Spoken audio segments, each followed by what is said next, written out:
everybody. I'm doing a session for a client. I'm going to be sharing psychic wisdom and energy healing. I want to wish you a very happy birthday, by the way. Thank you so much for sharing this birthday experience with me and with all of us here on YouTube. This is going to be a lot of fun. Also, this event that happened in your life, it's really cool to hear about these types of experiences, and then for other people to hear that too. It gives people who haven't had this kind of awakening experience hope that it could happen for them as well. It also goes to show that when you have an awakening experience, it comes in and it can go out, and that's okay. But we're going to totally tap in and see what the energies are, what that experience was all about. I'm going to read your goals here in just a moment, but if any of you guys are interested in exploring a session with me, go to my website, abbeynormalswisdomquest.com. You can book an individual session there. I'm also on Patreon at patreon.com/abbeynormalswisdomquest. A lot of live streaming going on out there, lots of Patreon-only content over the last 4 years at this point, since 2018. And then I'm also doing reduced cost sessions at patreon.com/abbeynormalswisdomquest. All right, I'm going to read these goals, and then we're going to see what comes next, okay? So you say, hello, Abbey, wishing you well today. I have changed my goals a few times. This is something I think will be cool. 20 years ago, I had my awakening. It was unbelievable. I had universal help, was connected and in the flow of life. I was love. I was open. I was connected in my dream state. It was a great healing energy. I had a small bamboo tree that grew 6 feet tall from all the energy flowing to me through me. It was an exciting time and experience. My goal is to connect, if possible, to some of that energy assistance again. My birthday gift to self. Open to any understanding of this experience.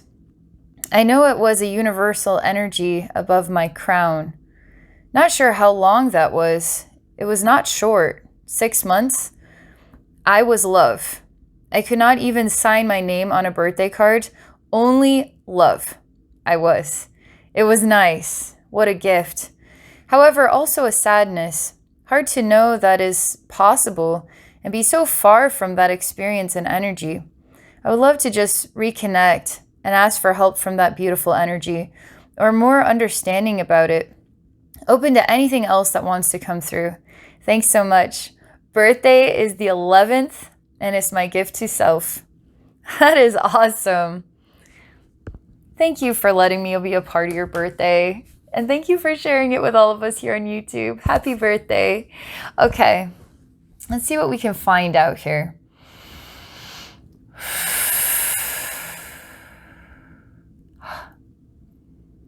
Okay.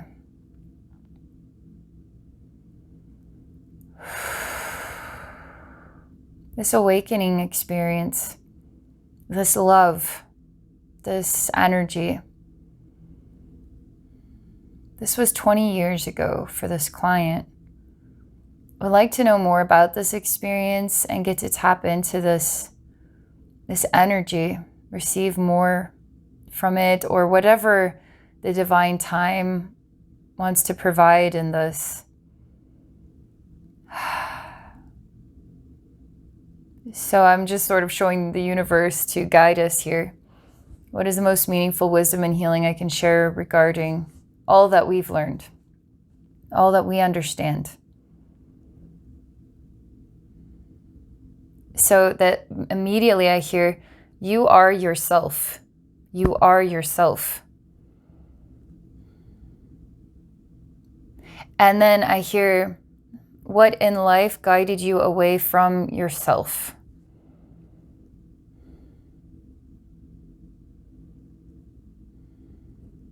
I open the birthday card and it's signed love.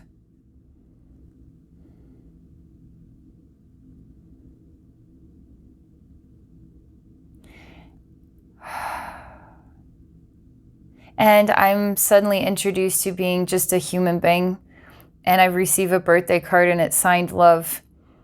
And for me, it's like, oh, how unusual, how interesting. Cool, so your name is Love now. Wow, how crazy. Like, this is so outside the box and it's so wonderful. It's the way it should be, you know? And then I see somebody who might not get it and it's like, love? Okay. And so we have this sort of flow of just the movement of our receiving and understanding and growth, and it's on all different levels of the human nature, okay? All just around this birthday card, all just around your name and it being love.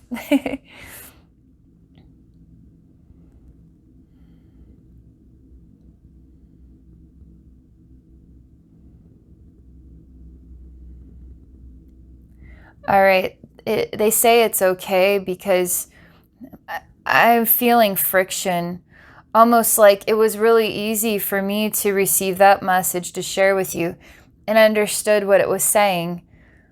And we don't think exactly about it like that, but you really were yourself. You were so tapped into yourself. You were so purely tapped into yourself. You didn't need anything else. You didn't need your ego to define who you were. You didn't need the world to define who you were. You were completely free to just be yourself. And so I'm experiencing, you could just say static. It's what it's like. And you're in this orb of safety and security as yourself, but this static is sort of building up around, okay? And in a strange way, out of compassion for the static, you would be the friends with the static. Out of compassion for it. Because the static emanates, but I don't feel like I understand who or what I am. And so by giving up something of yourself, you can support that loneliness or that separation or that insecurity that the static has, that it carries. Out of compassion, then, and love, pure unconditional love and without judgment, being there for the static, okay? And you will always still be love. You will always still be love. So we reach this very interesting point of, do I need the static? And if I separate from the static, does the static really need me, or does it need to find itself that which is love? And if I allow myself to become one with the static, I still am love. But I long to be me again, completely. And for me to be in that oneness with this me again, then I can't have the relationship or the friendship or I can't support the static at the static's own level. It's almost like that static became jealous. It was like a jealousy. And you nurtured the jealousy. And you adopted it, not jealousy, but compassion and oneness with that vibration of being yourself, then became shielded by the static. Out of compassion, you did this.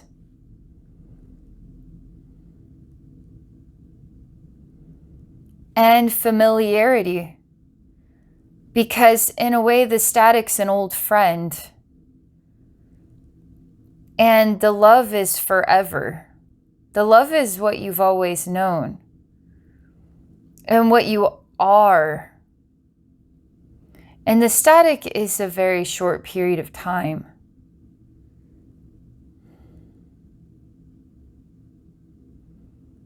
So you're going to have to decide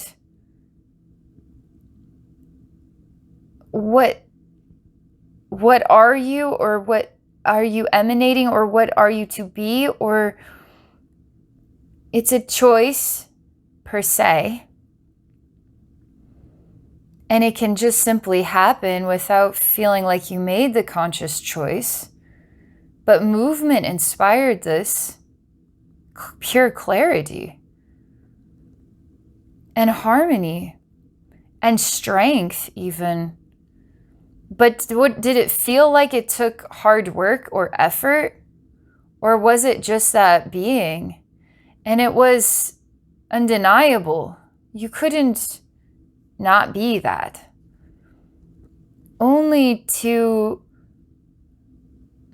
almost like remember your old self. Remember the static. Remember what was before that. Only to now remember what the clarity felt like. As you only choose to adopt the static as a friend for right now. And you can come and go as you please.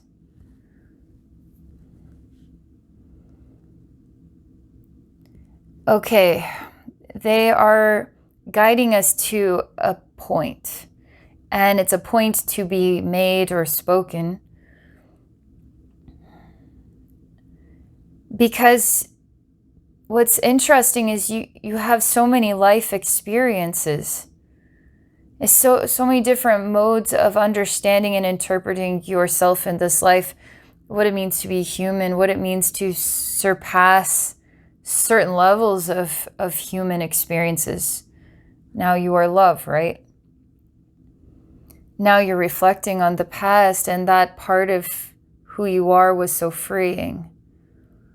And wanting to, I think it's okay, it's safe to say, have a rebirth into that beingness again. Which you don't even have to rebirth into it. You just start writing your name as love again. It will come back to you.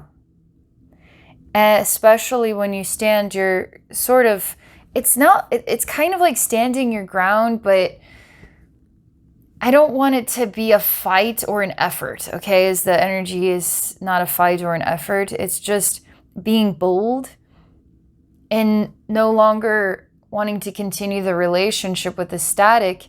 You take the overlay of the memory and then you start representing it again. And it will come back to you. Because it is you. It is you. Okay.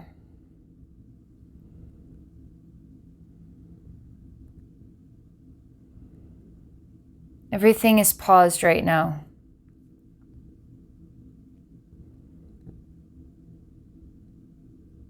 You say that you returned to the static because there was still something, it's almost like you left behind or something you wanted to find. Something that you returned to the static to get it back. There was a path through the static and something was calling you. It wasn't the static. It was something else in the static. And to get to it, you would have to return to the static. Interestingly enough, there is a layer of heart and compassion and love for that energy because you have a love for all living things because your name is love. You love even that static. You love even that insecurity or the jealousy or because you deeply understand it. You deeply love it. As an equal or a friend, it's not like you worship it by any means. You just compassionately understand. And I see in this scene, you're changing in your sort of orb of love and the static that's building, and you hear something, and you turn and you look into the depths of what is darkness, okay? And the static's like this. And it's just dark and it's like moving, like lots of electricity, very thick. and you look into it and you just hear the sound, feel and experience the sound in your heart, and it is something guiding you.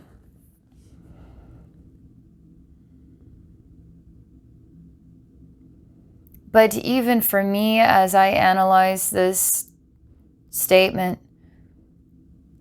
I feel like there's nothing you needed to leave in order to get or acquire, because you already had everything. Now, after stating that, the next statement is that in time, we are always ever present in all times. And for you to acquire the next level of growth and development, the next strength of character, it was that time, is that strength of character that you are guided to become. And the only way you could have become it is to return to the static. And in these layers, complete compassion and love for all things, including yourself and all others. Now the question is, perhaps you are now the making of that more robust, more well-rounded self, looking back at the freedom to just be love, and how wonderful and simplistic and freeing that was. And now you want to be this new you, adopting that emanation in a way. I feel we could boldly say that. And I think it's completely understandable. But then I hear this nasty sound like, but will the static let you go? Will the static leave you? Will the static ever leave? Like, it's this menace, but I'll be watching. You can try, but will you ever be able to get away from the static? It's like this. And we understand that this is actually a relationship. It's actually a relationship, and relationships, no matter how you could say off balance or difficult or clingy or not supporting the freedom of just being love, they can be, are actually developing strengths and the wisdoms of love through memory, through time, through the walk, the path of life. And so now when you hear that sound of the static sort of threatening that it will always cling and it won't ever let you be what you once were, you can just love it and understand that that's your choice, not the static's. It's the static's jealousy. It's static's insecurity. And you can be compassionately understanding about that, but then be bold in what you want in this life, and who you want to be, how you want to express that, and what you want to feel. It's nothing to do with what's out there. It's your life, is your gift to yourself. And your gift to yourself is your gift to all of us.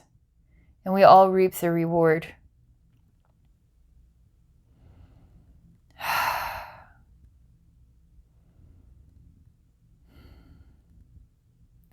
So the next thing is, I see your heart is getting brighter, and you still feel like I see a shower and I see a dirty old washcloth, and it represents the static, and it's like you're having to wash with the static. It's like the cloth will always be dirty because it will always contain that static.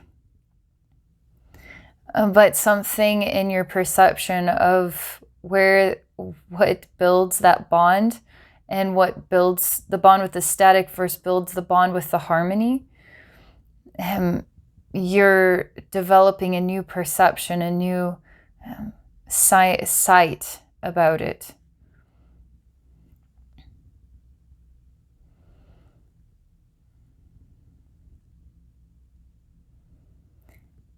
And I see that you are wanting to return to that emanation, which is, again, to return to just simply being simply you. Is simple. And that as you remember you, static is not liking this at all, is very not liking this at all. And it tries to create confusion. It tries to create forgetfulness. It tries to create the idea that you'll never get that back. It tries to create all these ideas. But the memory is a feeling, is a sensation, is a beingness. You adopt it. You can adopt that, to be that, to express that.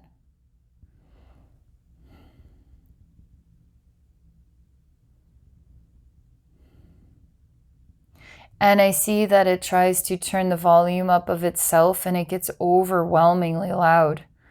But you are bold and you say that I found what I was looking for. And now I'm finding something new, which isn't something new, is something I've always been. And I am adopting myself again in that beingness again. And the static is even more insecure, even more jealous, even more upset, even more overwhelming. And it's trying to literally seep into your flesh, seep into your heart, seep into your soul. It's trying to forever imprison you. It won't ever let you go. And it's its own insecurity, right? So I'm just watching this and listening here. I mean, it's so bad that what this is reminding me of is someone who refuses.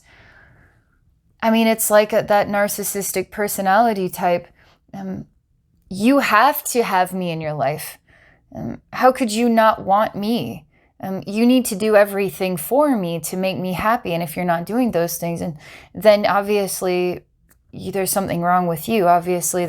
So it's like a weird psychological mess that it's trying to create. And it is so afraid of losing you that it will destroy you in order to have you. It's like getting so thick that it was losing its mind, okay?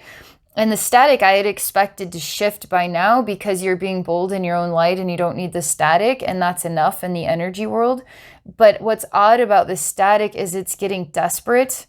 It's getting desperate, and the desperation is becoming insane. And it's insane in its desperate need to have you, to hold you, to keep you. And if you turn your back on it, it's screaming. It's violent. It's sort of paralleling my way that I see what's happening in the world. Is there's these desperate needs for love and community and support. And there's this other desperate obsession to destroy, to the point that they'll always have you, and you need them, and we're making the right decisions, but they're the decisions that are going to destroy you as well as themselves. And it's all insanity, because the only thing that is truly the growth and the worthiness and the joy that grows the trees, that grows the children with smiles and laughter and joy, grows relationships abundantly, is support and love and compassion and understanding. And so there's this odd grip, okay? And I need to explore this. You are on the right path. You being love and getting to have that experience for as long as you did created a very robust memory.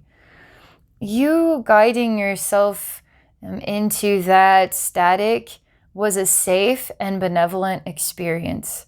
You following the calling of your heart to go through these next 20 years of life, to grow into the next robust version of you, only to align the past with the present, which it already was, to adopt the memory of yourself, to emanate it again. Now we work through this change in the relationship, okay?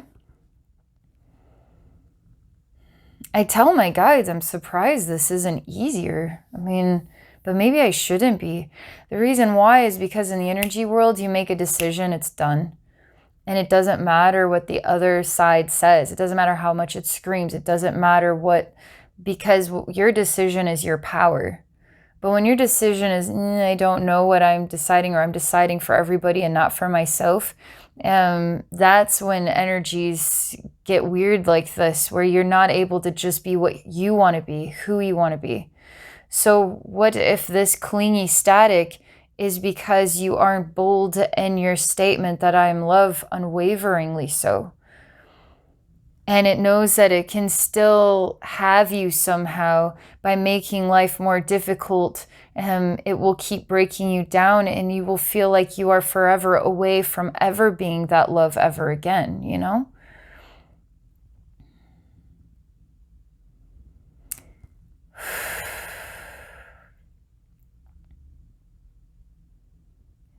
So I ask for clarity for this client, and clarity, anything I can be guided to see about what is the empowered state that is going to boost you into this next level of what you want to be in this world.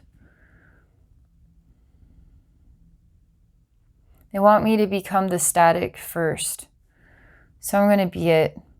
I'm every evil thought, every twisted fantasy. I'm every insecurity. I'm every, you hurt me. I blame you. You destroyed my life. I deserve this. And it's all cruel. It's all nasty. It's all very manipulative, but it's like stings. It's manipulative and it stings, and it wants to just stab thousands and thousands of times, cut and rip and then blame you for the state that you're in, as it takes literally everything from you, then blames you, but desperately needs you so that it can take everything from you and then blame you for its own insecurities, its own inability to be stronger than that with love. So you're the reason why it is such a... the words are... the truth is, this is the worst of the worst of the worst of the worst.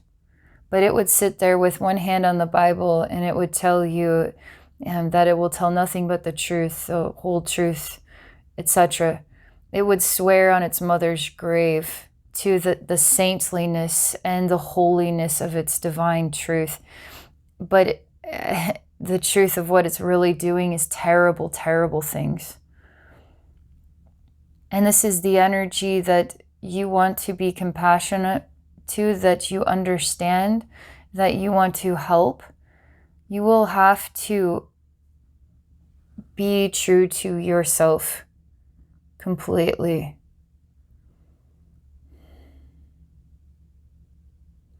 Because you can't let go of the way that you still love, even in the midst of all of this reign of terror. You can forgive it because you understand its weakness, and its weakness is getting so loud, you are even more unwaveringly loving toward it. Which creates basically this bond that's very hard to break between the angel and the demon.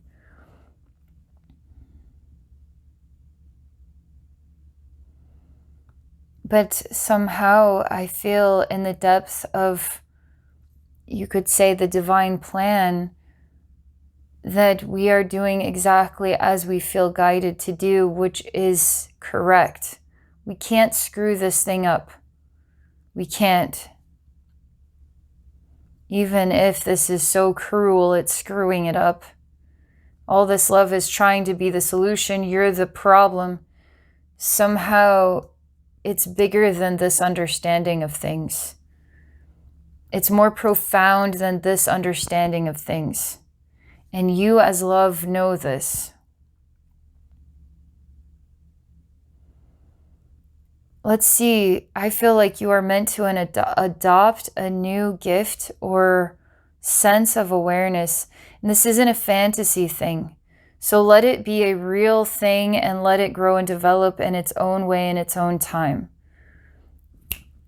Okay? Because now I see that you have the power to remember that your gift is also to heal. And you can do more with your energy than you ever imagined. It's like a conscious choice to see the static as a being and tell the static the truth that I love you more than you can ever know. But in the depths of you, you know how much I love you. You even know how much you love, because you are loved too, just like me. And I will never stop loving you. Let my love in. Let my love in. See now the love that enters into the static. You chose to let yourself into that depths of suffering, to let the light in these dark places. Not that you would forget yourself, because you're still love. And you're asking the static being, you're saying, let my love in, and you show the being that it already did. You already went into it. And the concept of you leaving it isn't actually what's happening here. You're teaching the static how to embrace the love inside of itself. And you are a reflection of that. You are a messenger for that. Because it gets cloudy and it gets staticky and confusing for you doesn't mean you are confused. It means you are working through the static's adaptation to the love that it is rejecting inside of itself. And all of us who emanate that unconditional love, that are here on this earth, we are patient, we are shining our light, and we are relentless. And this static will have to bend. Will have to shift its will. Will have to one day feel, experience, and inhale, exhale the love that was always there for it, no matter what it chose to represent. No matter how it rejected itself and became as cruel and destructive as it possibly could. Because that too is part of our mirror, and that too is us. That too is that source energy. And we are helping to guide it back to harmony. This is really empowering your spirit, empowering your memory, empowering your present, empowering your understanding and interpretation of the world as maybe a human physical thing, but also an energy reality and a process and an infinite time.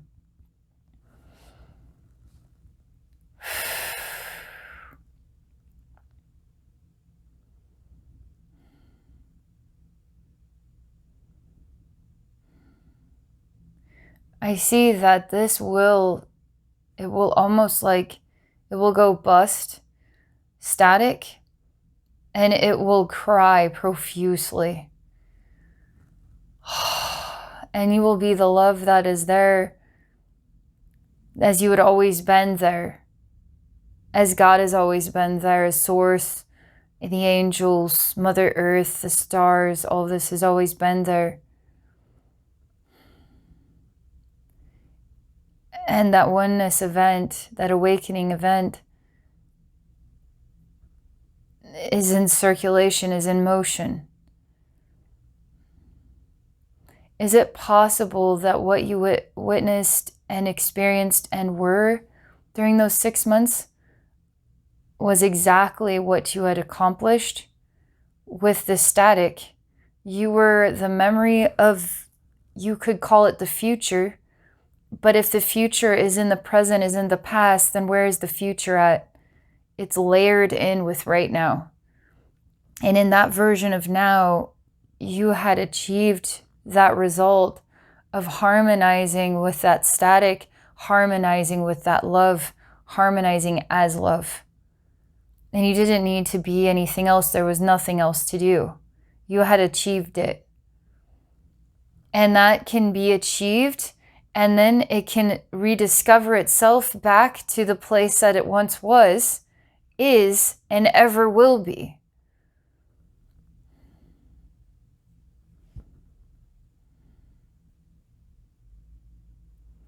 So that's what I have to share. It's like a booyah or a bam, like happy birthday to you. That was a darn good message. That was awesome. I feel like it's the answer to everything. Thank you. Thank you, everybody, for watching. Oh, that was amazing. What a wonderful birthday gift. Thank you for sharing with all of us. All right. Happy birthday. Have an amazing day, everybody. All right, bye for now.